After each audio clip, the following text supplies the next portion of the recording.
aconteceu para os irmãos, queria convidar os irmãos a abrir a palavra do Senhor no livro de Ruth, no capítulo 1, no versículo 16, que é muito conhecido nosso.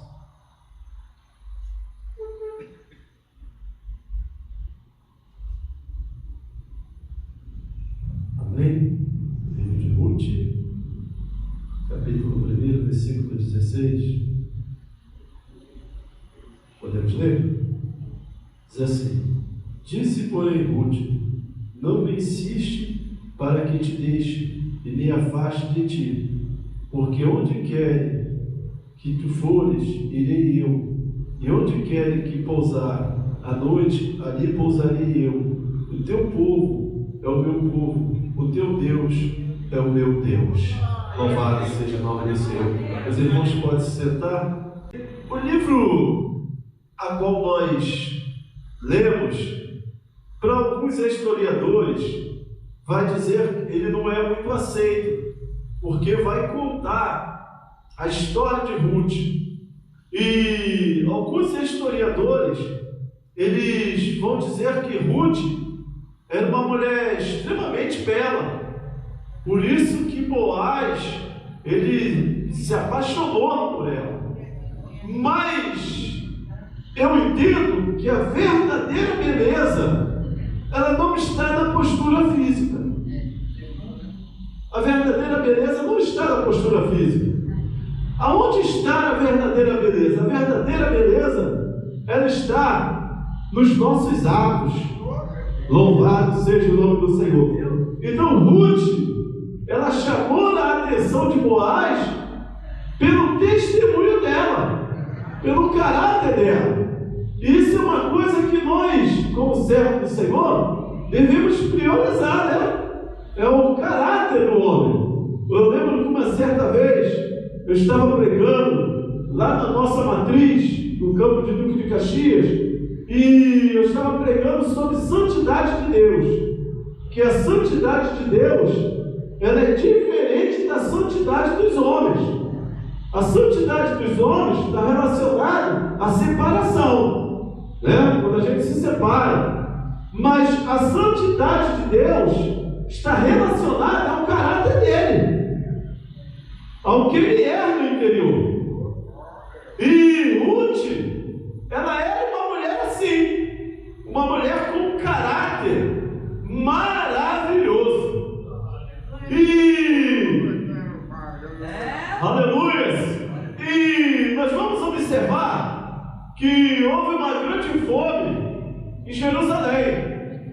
Então, natural que Ebimeleque, ele pega a sua família e procura e vai para o Moabe, porque lá tinha uma notícia de que estava tendo um alimento, estava tendo emprego. Então é natural que ele pegue a sua família e vai para Moabe. Sendo que nesse processo, ele, a sua esposa e seus 2 filhos, depois de um certo tempo, ele morre e, consequentemente, também os seus 2 filhos, eles também morrem. E a finalidade de Ruth, de Noemi, ela ouve aquela notícia de que Jerusalém estava voltando novamente a produzir. Podemos dizer que o PIB de Israel, de Jerusalém, estava novamente florido, Deus estava abençoando, as coisas estavam melhorando. Então ela ouve aquela notícia e o que ela pensa? Vou voltar para minha terra natal, porque lá o negócio está ficando melhor. A situação lá, a qualidade de vida lá está melhorando. Então ela resolve voltar, sendo que nesse percurso, a vida dela agora era suas 2 noras, Orfa e Ruth. E ela chega no embate para suas 2 noras, onde ela vai dizer para elas assim: olha, você agora pode ir, vocês podem ir embora, volta para a casa de vocês. E Orfa, ela resolve voltar. Tá bom, vou voltar para a minha terra, vou voltar para os meus pais. Mas Ruth, ela estava vinculada a Noemi. Olha que coisa linda. Uma pessoa que poderia agora, como Noemi depois, minha vai falar para ela: olha, porventura no meu ventre, novamente, poderia produzir filhos, é melhor que você volte. E a gente vai ver ali um amor entrelaçado das duas. Ruth tinha um amor pela Noemi, que ela estava entrelaçada. E o que é o amor entrelaçado? É aquele amor que não se separa. Haja o que houver, eles ficam juntos. Que coisa linda, né? Ficaram juntos. A situação não estava boa, mas ela resolveu ficar junto. E esse fato desse amor, que vai definir o caráter de Ruth, vai alegrar a Deus. Porque nós vamos ver que nesse percurso de que elas voltam para Jerusalém, Deus, Ele vai delineando o caráter de Ruth. Olha que coisa linda. Olha o que o amor faz. Olha como é que o amor atrai a Deus. Conforme Ruth estava com o amor entrelaçado a Noemi, Deus lá de cima diz: eu vou abençoar então a sua vida, pelo fato de você não desamparar a sua glória. E a Bíblia vai nos ensinar que Noemi e Ruth, ela vivia a sua infância toda, foi vivendo em Moabe, sendo que Moabe havia ali, era um povo estranho, e aquele povo tinha por costumes a sacrificar crianças. O Deus de Moabe, ele tinha isso como costume. O povo de Moabe tinha esse costume de sacrificar crianças a Amaleque. Então pensa comigo, como é que é uma criança crescer em um ambiente como esse? É muito complicado. Já pensou? Você acorda de uma manhã e você não sabe se você vai ser sacrificado. Uma criança, isso deve ser horrível. Nossa, será que amanhã sou eu que serei sacrificada a Amaleque? Então ela já cresce com essa situação, sendo que nesse processo de que ela tem seu amor entrelaçado com Noemi, Deus vai delineando o caráter dela, e ela passa a deixar de crer naquele Deus impiedoso para acreditar e confiar no Deus de Israel. Olha que coisa linda. E a primeira coisa que ela vai conhecer desse Deus, do Deus de Israel, é duas características de Deus de Israel. Primeiro, é um Deus fiel. Primeira característica do Deus de Israel que ela vai conhecer é um Deus fiel. E a segunda característica que ela vai conhecer do Deus de Israel é que Deus é o Deus da família. Olha que coisa gloriosa. É o Deus da família. E Deus passa então a cuidar da família de Ruth e Noemi, que agora são elas duas. E ela passa também a conhecer, como eu estava dizendo, esse Deus da fidelidade. Paulo vai nos ensinar isso. Ainda que sejamos infiel, Deus, Ele permanece fiel. Aleluia! Talvez você esteja vivendo um processo difícil, que é a sua família, a sua vida, mas minha irmã, meu irmão, creia, porque Deus, Ele é fiel. Deus, Ele não nos abandona. E a maior prova, não que Deus tem que provar alguma coisa, mas a maior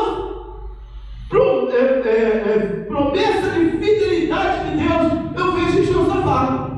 A Bíblia vai nos ensinar que Assuero, ele assume o trono da Síria, e obviamente quando ele assume o governo, o que ele queria mostrar? Que ele tinha condição de governar aquele povo. Sendo que a Bíblia vai nos ensinar que ele estava reinando, ele ia reinar de uma grande nação. E de repente, alguns reis começam a disseminar algumas províncias para querer se apartar do domínio dele. E uma dessas províncias era a província de Jerusalém. E até então ele veio para Jerusalém com aquela finalidade de mostrar que ele tinha a condição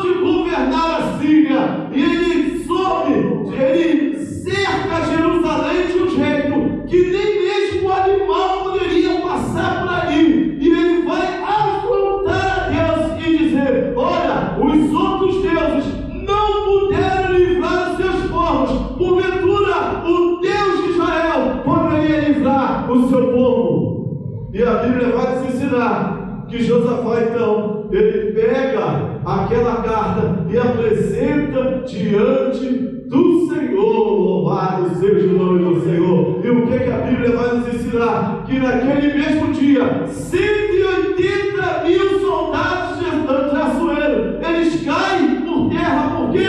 Porque Deus é fiel para com o seu povo. Então Ruth agora ela conhece esse Deus, o Deus da fidelidade. E nós também vamos observar que nessa qualidade, nessa característica, ela vai conhecer o Deus que ele tem 4 grandes promessas que nós podemos observar do Senhor para a vida do seu povo. A primeira grande promessa de Deus para as nossas vidas é a promessa de vida eterna. Nós temos promessa de vida eterna. Nós não temos promessa de imortalidade. Imortalidade, quem tem é aqueles filmes de Drácula, né? Mas nós não. Nós temos promessa de vida eterna estando em Cristo. Aleluia! Então a primeira grande promessa de Deus para as nossas vidas é que tenhamos vida eterna. E onde começa a vida eterna em nossas vidas? Ela começa quando nós aceitamos a Cristo, quando entregamos a nossa vida a Jesus, porque saltamos da morte para a vida eterna. Então todo cristão que está em Cristo, ele tem vida eterna no Senhor. Aleluia! Então a primeira grande promessa para a nossa vida é a promessa de vida eterna. Segunda grande promessa de Deus que a gente vai observar na vida de Ruth é a promessa do perdão. Louvado seja o nome do Senhor.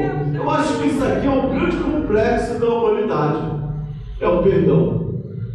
As pessoas são difíceis para perdoar e difíceis para se sentir perdoado. Martinho Lutero, um reformador do século XV, ele vivia constantemente no confessionário, se confessando. Por quê? Porque ele não se sentia perdoado por Deus.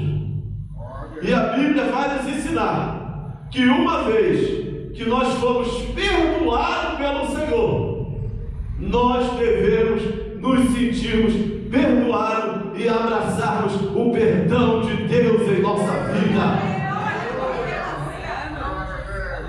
Nós fomos perdoados pelo Senhor. Agora a pergunta é: aonde nasce o perdão para as nossas vidas? Na confissão de pecado. Por isso que a palavra de Deus vai nos ensinar o quê? Que nós devemos confessar. E quando nós confessamos a nossa iniquidade, aí começa a obra de regeneração. Aí Deus começa a nos regenerar. E uma vez que você é regenerado, automaticamente nós somos o quê? Justificado por Deus, que é o que Paulo vai nos ensinar, que uma vez justificado, verdadeiramente fomos justificados pelo Senhor. E depois de justificado, aí nós somos salvos em Cristo. Agora nós somos salvos. Agora nós fazemos parte do projeto de salvação do Senhor. Porque Deus, o Espírito Santo, o Espírito da verdade, ele agora habita em nossos corações. E o último passo que se dará será o passo da glorificação, quando nós saímos desse corpo e temos um corpo glorificado em Cristo Jesus. Aleluia! Mas isso é para quem crê. Você crê em Jesus Cristo? Você crê no Senhor? Aleluia! Louvado seja o nome do Senhor. É só para aqueles que crêem, né? Lembra que Paulo vai nos ensinar que a salvação é para aqueles que crêem. Que Paulo está dizendo em 2 questões. Primeira, naqueles que confiam a Deus. Olha só, você tem que confiar, porque quando nós não confiamos em Deus, você vai me desculpar o que eu vou dizer, é como se a gente dissesse para Deus que Deus não faz o que Ele promete. Quando nós não confiamos no Senhor. Por isso que a Bíblia vai nos ensinar que sem fé é impossível agradar a Deus. O que é fé? Fé é confiança. Então, quando nós não confiamos no Senhor, quando nós não temos fé nele, é a maior tristeza de Deus, quando a gente duvida de tudo aquilo que Ele nos fez feito. Então Paulo vai dizer isso, era para aquele que crê, aquele que confia.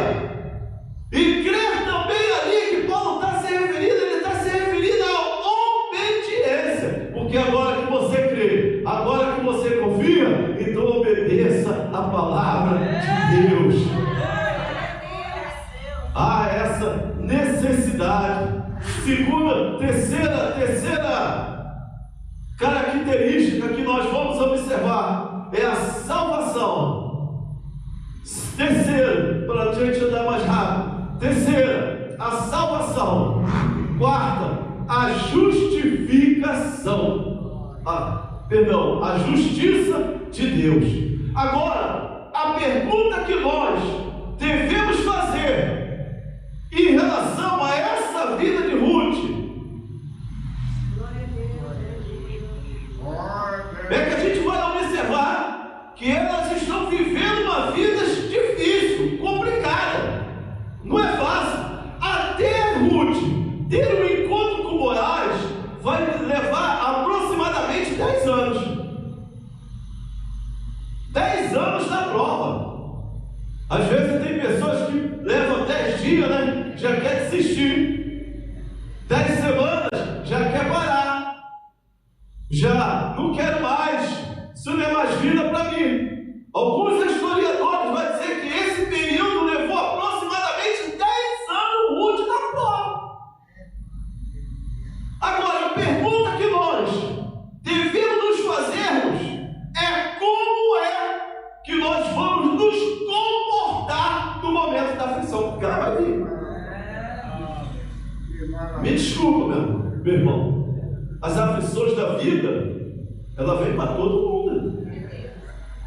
Ela vem para o justo, ela vem para o injusto, ela vem para o ímpio, ela vem para o piedoso, ela vem por crente. Eu lembro uma aula que eu dei lá na Marambaia, que o autor colocou assim: o justo sofre, falando estudando até sobre Jó, né? Aí ele colocou: o justo sofre. Aí eu botei embaixo assim: o Covid responde. Porque não foi todo mundo que passou por essa situação? Ou foi só os ímpios que passou por esse problema do Covid? Nós passamos também. Então eu coloquei lá: o justo responde. Comecei a aula falando para os alunos aqui, o justo responde.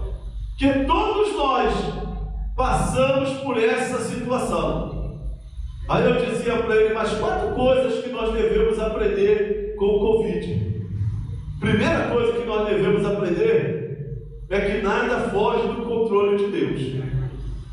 A gente vimos aí o mundo de cabeça para baixo, mas fugiu do controle de Deus?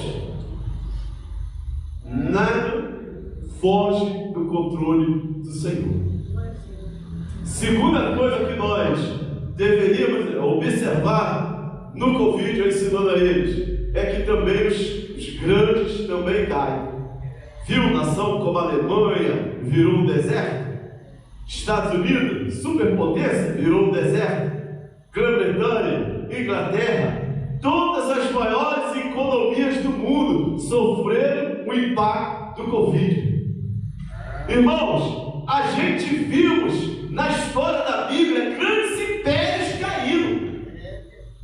A gente viu os impérios faraônicos caindo. A gente viu os grandes impérios, como retratei aqui, dos assírios, do persa, babilônio. Mas a gente vai observar que o maior império do mundo, ele caiu na época de Daniel, que era o Império Babilônico.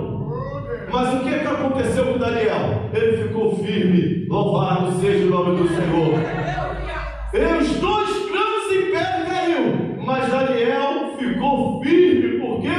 Porque Deus é com ele. Era com ele. Então os grandes nações caem, mas aquele que obedece a Cristo vai permanecer.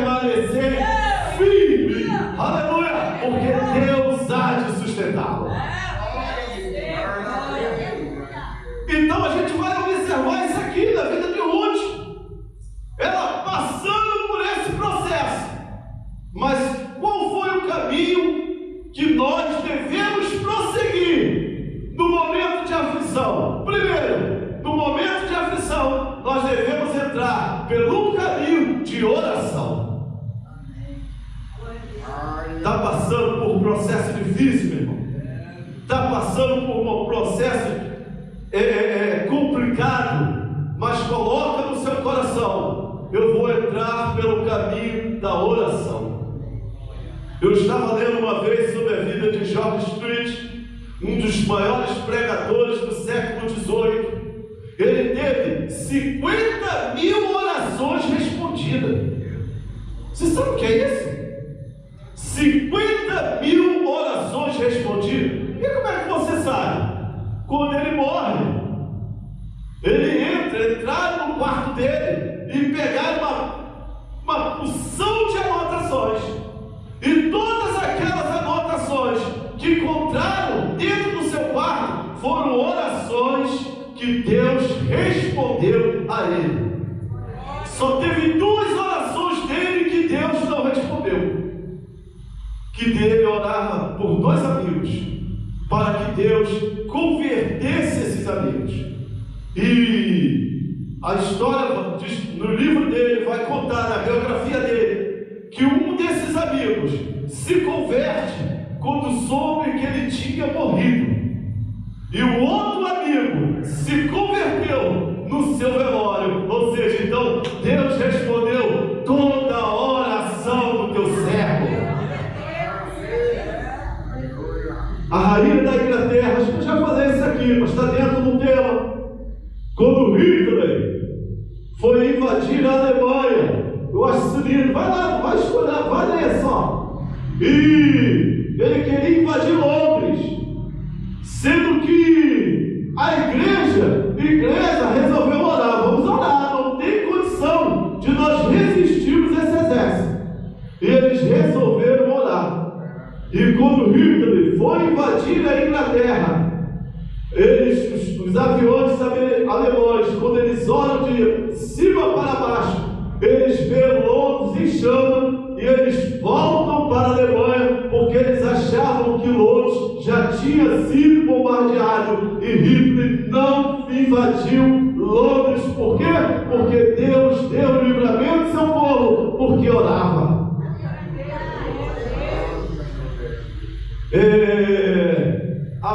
Agostinho de Hipona, considerado uma das maiores mentes do século III, um homem sistemático, um homem bêbado, que só queria saber de bebida e prostituição. A sua mãe, nossa irmã Ana, demorou 30 anos orando pela vida do seu filho, para que Deus convertesse a ele. E até que uma vez ele escutava um choro de uma criança que dizia: pegue, lê, pegue, lê, pegue, lê, pegue, lê. E ele pega a Bíblia, lê a Bíblia no livro de Romanos, e Deus começa a trabalhar e libertar a vida daquele homem. Por quê? Porque ele tinha uma mãe que orava.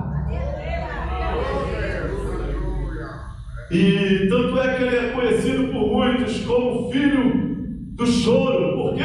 Porque a sua mãe vivia aos pés de Cristo, intercedendo, pedindo a Deus para que Deus pudesse operar o milagre, e Deus assim o fez. Então, a primeira maneira de nós nos lidarmos na aflição é tendo uma vida de oração. Segunda maneira de nós lidarmos no momento da aflição é procurando ter uma vida de jejum. A gente vai observar isso do nosso amado irmão Neemias. A Bíblia vai dizer que Anã, filho de Jerusalém, vai questionar a ele. Ele vai questionar a ele: como é que está Jerusalém? E ele vai dizer: está tudo destruído, não ficou mais nada. E a Bíblia vai nos ensinar que Neemias, sabendo daquilo, ele assenta, ele ora e ele jejua para que Deus pudesse mudar o quadro de Jerusalém. Então, o jejum é para isso, é para nós nos aproximarmos de Deus. E depois de nós estarmos perto do Senhor, aí nós devemos orar a Deus com frequência para que Deus possa mudar a situação da nossa vida. Então, meu irmão, minha irmã, tenha uma vida de oração, tenha uma vida de jejum. E também, terceira maneira que nós vamos observar aqui na vida dela, qual foi? Na nossa vida, é que nós devemos entrar também pelo caminho do quê? Da palavra de Deus. Porque aonde está Deus? Se você for ler um livro, se você for ver um filme, se você for ver uma novela, o que está por trás disso? Está a mente do seu autor. É o que ele pensa sobre a sociedade. Então, quando nós lemos a Bíblia, estudamos a Bíblia, nós vamos encontrar o quê? A mente de Deus para a nossa vida. E não tem nada melhor nessa vida do que a gente viver os projetos que Deus ele separou e preparou para nós. E nós vamos observar ainda aqui que nesse percurso, nessa situação, existiam 3 tipos de pessoas que nós vamos encontrar nesse momento que nós estamos vivendo de aflição. E nós pensamos assim, nós lembramos de quem? Lembramos da nossa irmã Ana. A Bíblia vai nos ensinar que ela estava orando a Deus constantemente, pedindo a Deus que pudesse a ela dar um filho. E primeira pessoa que ela vai encontrar nessa trajetória da vida dela foi Penina, do que ficava ali o dia todo zombando dela. Então, no momento da aflição da nossa vida, o primeiro tipo de pessoa que nós vamos encontrar é aqueles que querem zombar de nós. Mas ainda que nesse momento alguém pode estar se levantando para você e dizendo: cadê o seu Deus? Cadê o seu Deus? Cadê o seu Deus? Aí você responde: o meu Deus ele vive, e enfim ele se levantará. Aleluia! Já passei por isso também no início da minha caminhada. Alguns amigos, familiares que zombavam, né? Quero ver, ficava ali zombando.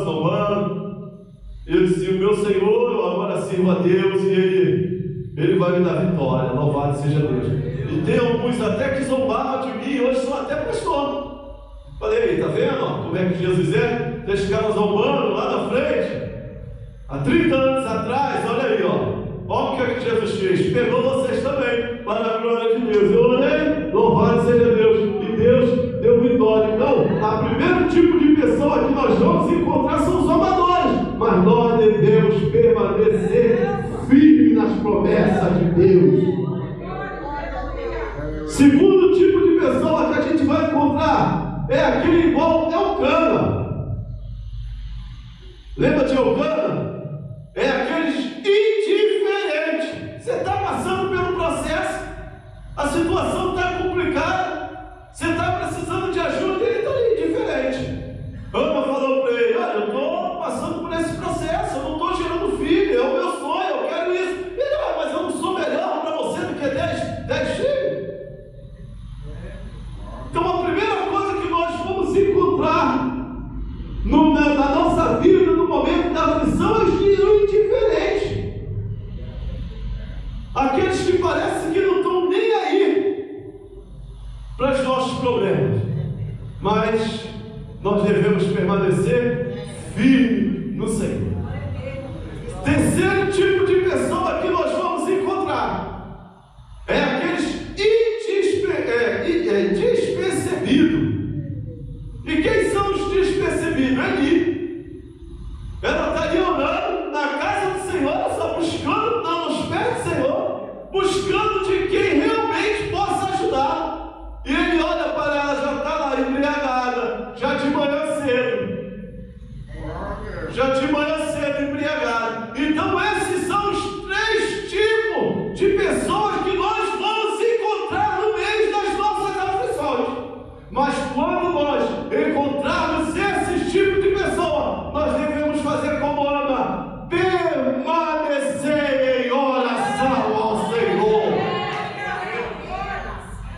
Aleluia!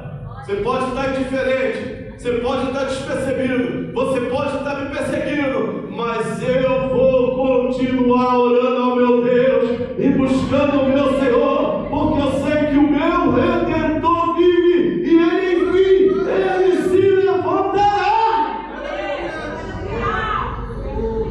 Aleluia!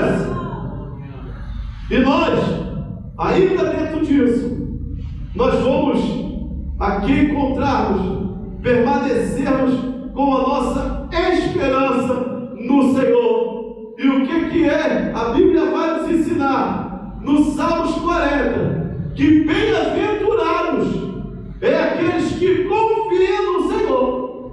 Olha que coisa linda! Bem-aventurado. E talvez você esteja se questionando: o que seria uma pessoa bem-aventurada?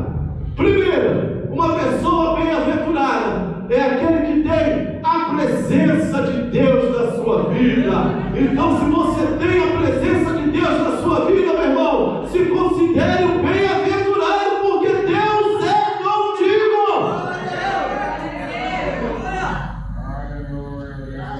Segundo significado da palavra bem-aventurança é aqueles que são ouvidos por Deus. Olha que coisa linda! Você sabe o que é isso? Você ser ouvido por Deus? Você está falando com o Senhor, e o dono da glória, soberano do céu, o Deus Todo-Poderoso, está te ouvindo. Você sabe o que é isso, irmão? Esses dias desses eu estava orando pelo meu filho, pelo serviço dele. Tem muito tempo não. Eu e o presbítero Jorge estava com um propósito de oração para Navaramai. Então acabava o culto, a gente fechava a igreja e ficava lá orando. E orando a Deus nesse projeto, aos pés da cruz: Senhor, muda esse quadro. Senhor, muda esse quadro. Senhor, muda o seu quadro. E para a glória de Deus, o Senhor, Ele mudou o quadro da situação. Por quê? Porque bem-aventurado é aqueles que são ouvidos pelo Senhor.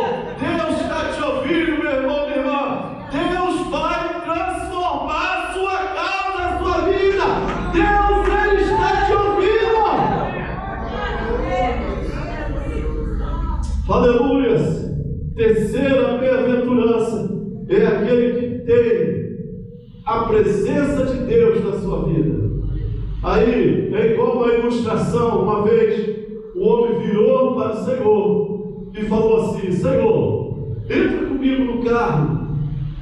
E Jesus, ele entra, ele abre a porta: Senhor, entra aqui, senta aqui. Jesus, isso é uma ilustração, tá?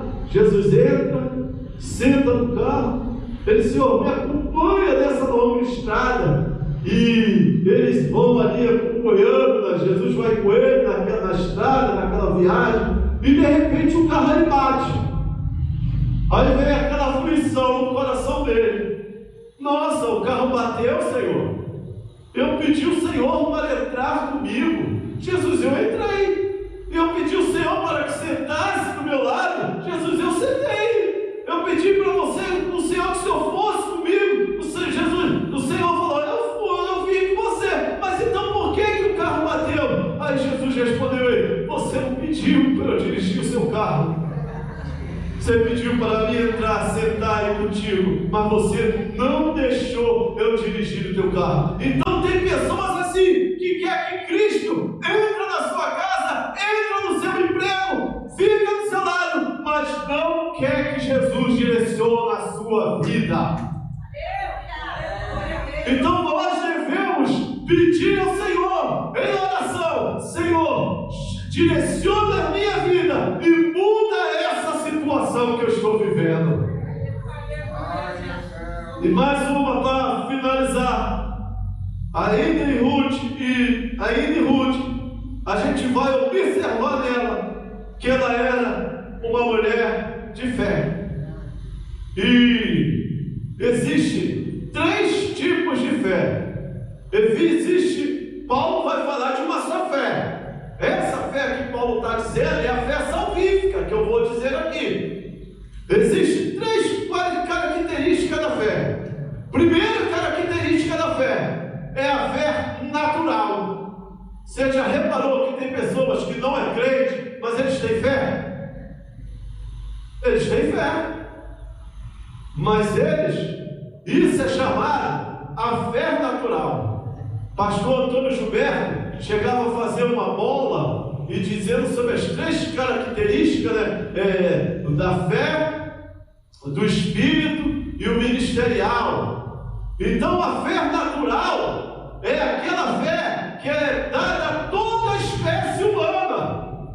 Segunda característica da fé que nós devemos observar é a fé salvífica. É o que a gente vai ver aqui na vida dela. Olha, o teu Deus é o meu Deus. Então a gente está vendo a fala de uma pessoa que realmente estava convertida. Ela realmente teve um encontro com o Senhor. Ela vai dizer: o teu Deus é o meu Deus. Mas a terceira característica da fé que nós devemos aprender com ela é a fé operacional. E quem é um dos maiores exemplos para a nossa vida como fé operacional? É aquele centurião que, quando seu servo estava doente, ele corre até o mestre. E quando ele chega diante do mestre, ele fala para ele: olha, Senhor. Ele vai dizer para o Senhor: olha, Senhor, eu não sou digno de que o Senhor entre na minha casa, mas basta uma palavra e o meu servo será curado. A fé daquele homem foi tão operacional que Jesus vai falar para ele: olha, vai dizer para todos que estão ali, inclusive nós que não estávamos ali, mas ouvimos e acreditamos e confiamos. Ele vai dizer: olha, muitos virão do Oriente e do Ocidente e se sentarão à mesa com Abraão, Isaque e Jacó. Porque em toda Jerusalém eu não vi tamanha fé. Aleluia! Por quê? Porque aquele homem, ele confiou, ele colocou a sua fé em prática. E nós também devemos agir como Ruth e como aquele homem, colocar nossa fé em prática. Eu acredito e confio em Cristo que Deus vai mudar essa situação e eu serei abençoado e terei a minha vida transformada, a minha casa, o meu emprego, meu esposo, meu marido, meu filho, o meu bairro, a minha família, porque Deus é fiel. Isso é fé sobrenatural. Pratica essa fé, meu irmão, e seja abençoado por Deus em nome de Jesus.